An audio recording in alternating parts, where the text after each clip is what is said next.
What is decontamination and why do we do it? Hi, I'm Ivan. I'm Nick. And this is the DIY Detail Podcast. Today we're going to dive into what is contamination, why do we do a decontamination, and why is it so important? Yeah, I said what is decontamination, but important to know, like, what is contamination? Why do we want to decontaminate? Like, what's on the surface of our vehicles? How does it get there? And why do we care? Contamination gets there through daily activity. So driving, parking, you name it.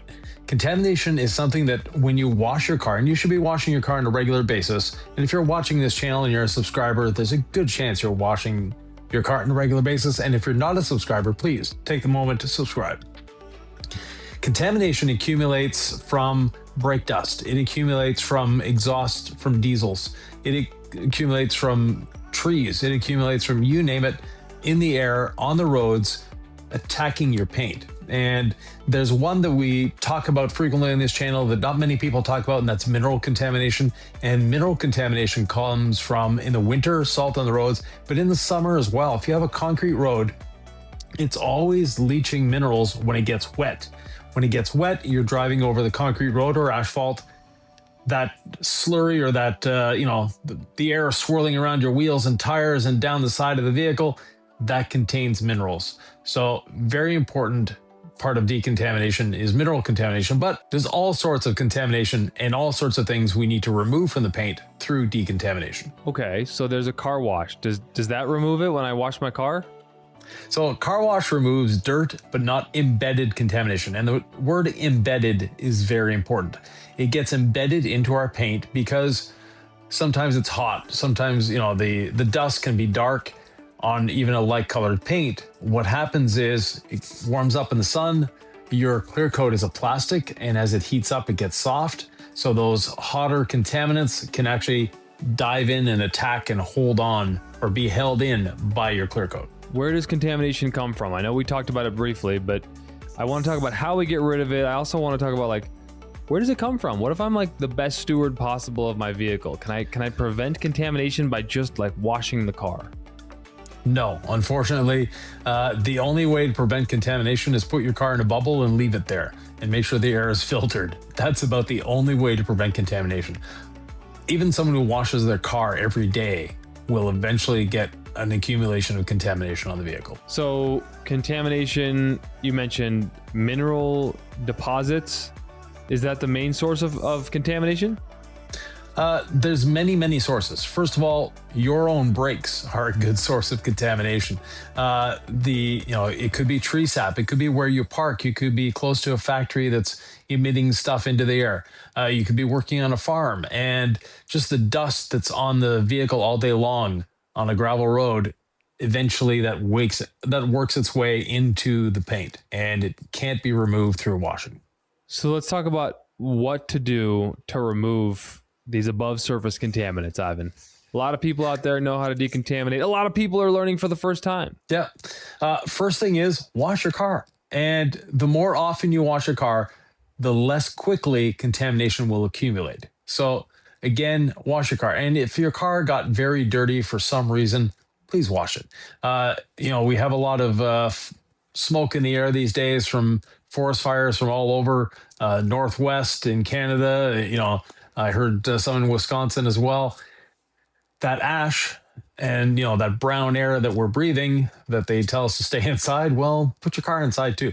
But if not, after that goes away, wash your car. So when you do get contamination and something is accumulated on your vehicle, take the time to wash it. How often should I be washing my car as a responsible owner of a vehicle, Ivan? Once a week is a nice number. Once every 2 weeks is a minimum. And as often as you feel the need, as often as you want to, there's no such thing as washing it too much, unless that washing is going through a car wash. Then, you might be washing it too much with those brushes slapping down the side of the vehicle. The scratch pass, you mean? Something like that, yeah. You can be a scratch pass driver and have a ceramic coating, though. I mean, we're not excluding you from the club if convenience and time are so important to you that you use a tunnel wash. It's still good to have a ceramic coating. Actually, if you have a tunnel wash, it's actually more important to have a ceramic coating because it's going to help protect against those brushes. It's also going to make your car cleaner when it comes out of the car wash. So you're not going to get that accumulation of crud, especially if you're using a touch-free car wash. And it's going to reduce your need to go to the car wash because your car will always look cleaner. So it's like, I don't need to go to the car wash today. I can skip it. So that's one of the advantages of or some advantages of ceramic coatings, even on a car that goes through car washes on a regular basis. But so coated car, non-coated car. Yeah, walk me through the contamination and decontamination must-dos. Well, decontamination starts, like I said, with a proper wash. So you have to do a contact wash. And on the market, you've got acidic soaps, you've got alkaline soaps that pretend or portray that they're decontaminating your vehicle. They're not really decontaminating your vehicle. Decontamination requires specific chemicals and requires mechanical action as well as chemical action. And like I said, those alkaline and acidic pre-wash soaps, they're helping, but it's the contact wash that's actually getting the road film off your vehicle. So you need to do a contact wash first, whether it be with rinseless or whether it be with incredible suds, doesn't matter. Get that off the surface. Now, if your vehicle is extremely dirty, it's covered in mud, it's just disgusting, it hasn't been washed in a year or 2 years, then we can do a more aggressive pre-wash, and that more aggressive pre-wash is all clean diluted 15-to-1, foamed or sprayed on the vehicle. And if you want to get really aggressive without damaging anything, is once the all clean is on the surface, add a bit of water spot remover into that. It creates a reaction that really breaks the bonds of the dirt from the vehicle, the paint, without damaging the paint, without damaging a coating or sealant. But that's a very, very aggressive pre-wash. Again, that's for someone who hasn't washed the car in 6 months or a year. Okay, Ivan. Is that it? Oh, no. Now that we have a clean slate to work with, now we can start attacking the contamination. And we have 3 tools specifically for contamination. We actually have more, but we have 3 basic ones that we use every time we do a decontamination. The first one is our quad-fold decontamination towel. The name says what it's for. It's a decontamination towel. And you will have heard probably clay bars and clay towels. First of all, there's no clay in our decontamination towel, and actually there's no clay in a clay bar. But the term decontamination or a clay bar is basically referring to something that looks almost like silly putty. And, calling it a silly putty decontamination bar may not have been the best thing in the world, so they called it a clay bar because it looks like molding clay. When you use that on your vehicle, a clay bar contains abrasives, so there is a chance that you will impart slight marring to the surface. With our quad-fold decontamination towel, it's a non-abrasive surface. The perforations help loosen, and if there is a large piece of grit left after the contact wash, which you should have done before, then it gives it somewhere to go. The decontamination towel also has a great power of releasing, meaning that as soon as you dunk it back in your wash bucket, the grit and the dirt that it accumulated and the contamination that it took off your paint is released into that bucket, not coming back onto the vehicle. That sounds like some fancy science, some fancy chemistry. Did that happen by accident? Not by accident, by planning, by R&D. Now, one thing we didn't go into before, and I think needs to be said, how do I know my vehicle is contaminated? Well, there's 2 ways of doing it. One is the old plastic bag trick. So take a sandwich bag, put your hand in it after your car is clean, and then lightly go over the surface and you'll feel the contamination through the sandwich bag. Another way of doing it, and my preferred method, is actually to use a plastic credit card or debit card. You don't want to use a metal card. If you got an Amex Platinum, keep that one in the wallet. But if you've got a plastic card, and just put the card between your fingers very lightly, just lightly go over the surface, and you will actually feel and hear the contamination through the card. And the plastic of your credit card is actually softer than your paint, so it's not going to cause any damage. So that's a good way to know if you need to decontaminate. And we talked about a clay bar versus the clay towel, why we like to use the clay towel. Iron remover, it's a lubricant. It's not every iron remover is going to work with our decontamination towel. Maybe we could talk a little bit about iron remover and why we use it and why we recommend ours. So iron remover we use as a lubrication for the decontamination towel.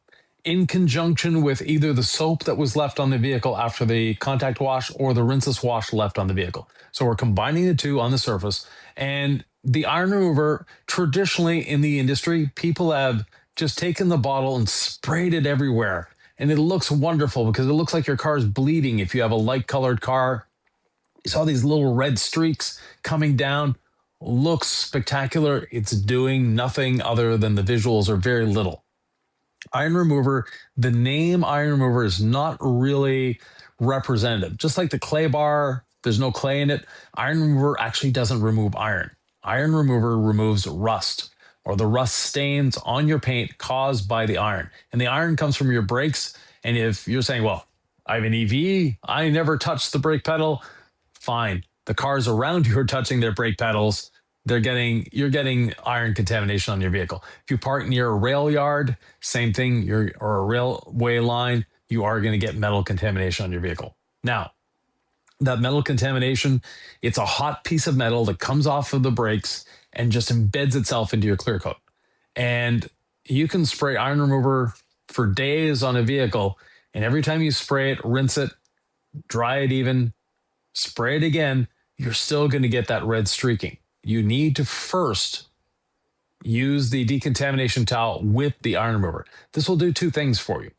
The decontamination towel is removing that small piece of iron, and they're so small we don't see them, we don't feel them. So don't think we're removing a boulder off of your paint here. But we're removing that little piece of metal mechanically. Now the iron remover, all it has to do is work on that rust stain. It is not having to try to work around that piece of metal to dislodge it to eventually get to the rust stain. And that piece of metal, you could take a rusty nail, put it in a bottle of iron remover, and let it sit for a week, for a month, for a year. It will still be there. It just won't have rust on it anymore. So it is a better termed a rust converter. But when we say rust converter, people think they have a car covered in rust. It's full of holes. They're going to put this on and magically it's going to take it away. No, and in the body shop industry, there are products like that are rust converters. So the term iron remover was used. It should have been iron contamination remover. But nonetheless, SEO obliges that we call it iron remover as well, just like everybody else in the industry. It has a purpose. It can be used on wheels. It can be used on paint. I don't usually agitate it in unless I'm using a wheel and body brush on wheels. Sometimes we just pre-treat it and then we use all clean afterwards, Ivan. What's the benefit of using iron remover before all clean on wheels? On the wheels, you don't just have iron, accumulated inside the clear coat. You actually have a lot of iron dust on the surface. And sometimes you'll see a wheel that's supposed to be silver that has sort of a brownish, goldish tinge to it. That is one that if you spray iron remover onto it, it's going to go red. It's going to go purple very quickly. The reason we put all clean and we foam on all clean on top of it is to allow it to dwell longer. So the all clean is going to start breaking down the organics, the greases, everything on the wheel, the traffic film, but the iron remover is going to continue working on that rust that is spread over the wheel. Okay, and we talked about agitating the iron remover in with the decon towel, why we use it. Yep. Not recommending other iron removers, or are we okay with other iron removers with our decon towel? We get that question a lot. Right. If you're using another brand's iron remover, please test it in a small section first and check the compatibility with the towel itself. If it makes the towel soft, if it makes the towel sticky, if it makes this towel smear, then no, it's not good. Our iron remover, not only does it contain the iron remover products, it's also highly concentrated. So if you are wanting to use it as a spray and rinse product, dilute it 1-to-1.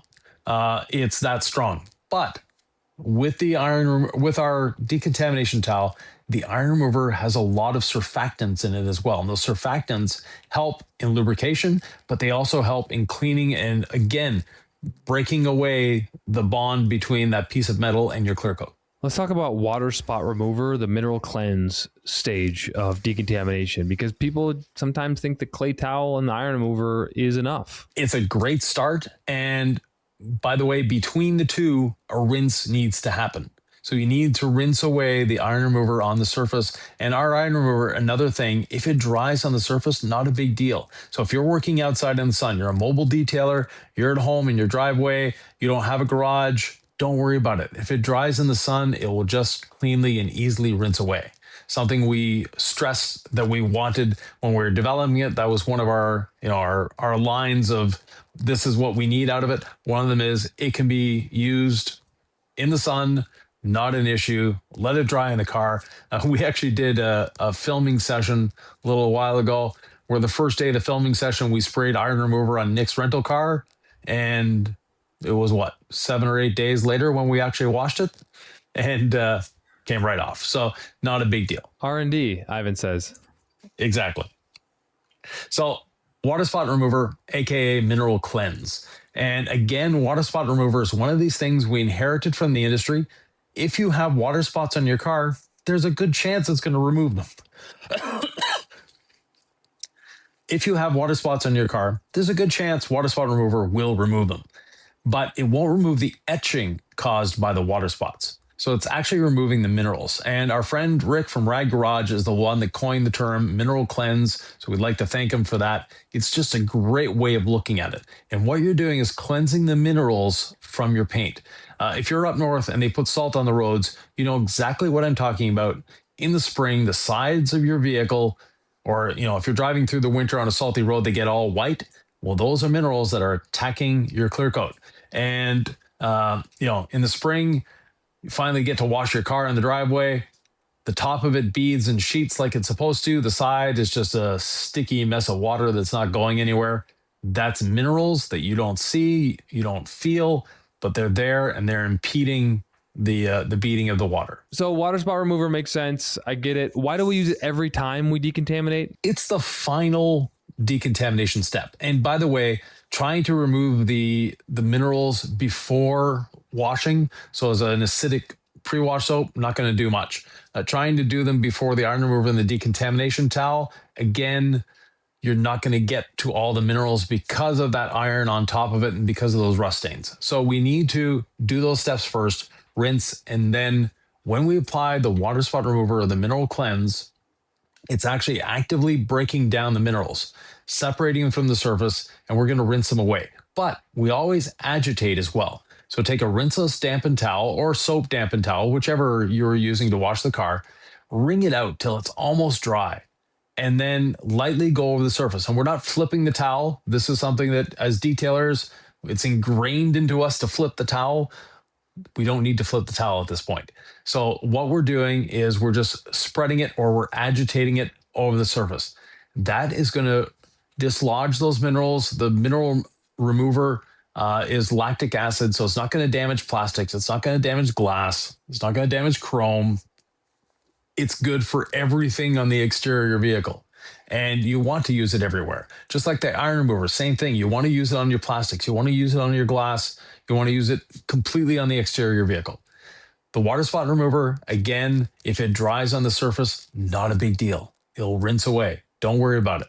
So don't be stressing out that I can only do one half of the car and the need to rinse it. No, just go around the car, wipe it in with the towel, agitate it a little bit, nice low nap towel like a Pro Weave, and then rinse it off. And you may see that the beading that you thought was gone is now back.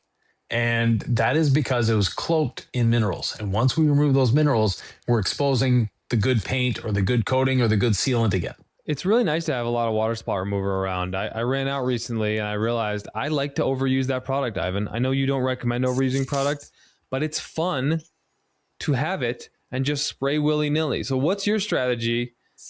I get a lot of, for those who are watching us on YouTube, it's a very sunny evening here where we usually record in the mornings. I'm not used to it. Yeah. So I need to get some blackout curtains here because, of course, this is obviously the DIY Detail studio behind me and not my home office with a green screen. Just acknowledging what people may be able to see. Very strange lines. Overusing water spot remover, underusing it. Talk to me about that. So underusing it would be one spray per panel. We typically do 2 or 3 sprays per panel. More is not necessarily better. More is not going to get you better cleaning. More is not going to get you better decontamination. As long as you have enough to cover the surface and move it around with a towel. That's all you need. More is not the end of the world, though. No, you're not going to damage anything other than your wallet. Yep. I got you. All right. A typical sedan, you should use 1 to 2 ounces maximum of water spot remover. Same thing with the iron remover. 1 to 2 ounces is all you should be using. So just less sprays, more meticulous passes. So you make sure that you're just covering everything with your towel, and then you're fine. Yeah. And again, like I said, if it dries, not a big deal. So don't worry about that. Then we rinse it away. Now we have basically decontaminated the vehicle. But there's a few other things we need to do. If your car has nothing on it, at this point, it's the best time to put a coating on it or to put a sealant on it or put a wax on it, but you need to protect it. Now, decontamination will not remove a wax. Decontamination will not remove a sealant and will definitely not remove a coating. No need to worry about it damaging anything existing on your vehicle as protection. But if you find that your protection is lacking a little bit, because over time, your protection can get abraded. So if you have a ceramic coating, let's say it's been on there 2 or 3 years, the ceramic coating is still there. It's not gone. But what happens is it gets slightly abraded from washing. If you're going through the tunnel wash, even hand washing, even driving, on a heavy driving rain, you had a bit of grit, you had a bit of dust on your vehicle, it's going to scratch it along the surface. So something that you just don't want to do. But nonetheless, it's been a couple years. Your protection is waning a little bit. At this point, you could put on a sealant. You could put on a topper, or you could actually use adhesion promoter polish, the red jeweling pad, and lightly go over the surface. And when you do that, you're basically resetting the surface, especially if you have a coating. Then you're good to go. But feel free to use a topper at this point. If you're thinking about using our 1-year ceramic coating and you don't want to polish, this is a good starting point for the ceramic coating as well. You ought to decontaminate before polishing, and you certainly ought to decontaminate before coating. Yes. You could get away with not decontaminating or polishing if you wanted to use our 1-year coating. It's not something that I would recommend, but you could get away with it. Yeah, I would say decontamination at a minimum. So a wash and a decontaminate. It's not something that takes long. This podcast is lasting longer than it takes me to decontaminate a car. Yeah. Just to give you an idea, it's not a long, arduous process. I just did a training recently where the students were bewildered that for them, it normally takes them an hour or 2 to wash and decontaminate a vehicle. And we started at 9, and by 10:15 in the morning, 2 vehicles were done. So that is something that once you have and adopt our system, it really becomes quick. It really becomes easy and cost effective as well. Because like I said, we're only using 1 or 2 ounces of each product. We're not spraying half a bottle of water spot remover on the vehicle. We're not spraying half a bottle of iron remover on the vehicle. Water spot remover isn't expensive, but iron remover is. But once you've decontaminated, now you have to think about protection. How am I going to protect this? How am I going to make it better? How can I improve it? Or how can I maintain it this way? And I think we have another podcast about protection, Nick. And where might it be? Ivan, it's right here.